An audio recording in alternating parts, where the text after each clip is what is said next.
તમે પણ 10 કલાક ભણવામાં આમ એવું લાગ્યું હશે કે હા આંખો ખેંચાવા લાગી હા તેના, અને અહીંયા આટલી બધી લાઇટ, સામે એલઈડી, અહીંયા પણ એલઈડી, અને સતત 10 કલાક આપણને પ્રકાશ સરે ભણાયું છે. તો પ્રકાશ સરનું અભિવાદન કરવાનું થાય છે. તમે બધા તાલીઓના ગડગડાટ આ તે યુટ્યુબમાં આપણે પ્રકાશ સરનું અભિવાદન તમારે કરવાનું છે. અને હું પ્રકાશ સર જે ખરા એમને ચાંદલો કરી, ફુલાર પહેરાઈ અને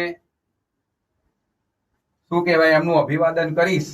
તો પ્રકાશ સર આવીને આવી રીતે જ વિદ્યાર્થીઓ જે ખરા એ વિદ્યાર્થીઓને ભણાવતા રહે, વિદ્યાર્થીઓની કારકિર્દી જે ખરા એ કારકિર્દીનું ઘડતર કરતા રહે, અને તમારું પણ ઉજ્જવળ ભવિષ્ય થાય, પ્રકાશ સરનું પણ ઉજ્જવળ ભવિષ્ય થાય.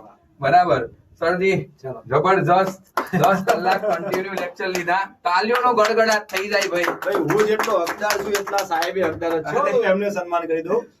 જો અહીંયા બતાવો ભાઈ, જો અહીંયા કન્ટિન્યુ જમ્યો નથી પણ જમવા માટે કેરી છે, ડ્રાય ફ્રૂટ છે, બિસ્કિટ છે, આ બધું સતત અવેલેબલ કરાવ્યું છે સાહેબ. હા બરાબર, એટલે થાક નથી લાગ્યો સાહેબ. આ તો એમસીક્યુ ખૂટી ગયા, બાકી હજુ આપણે 10 કલાક પૂરા કરવાના હતા. હા થઈ ગયા સાહેબ, 9.5 કલાક ઉપર થયા છે. બરાબર, એટલે થઈ જ ગયા. કેવાય સાહેબ, હવે 1-2 મિનિટ આ પહેરીને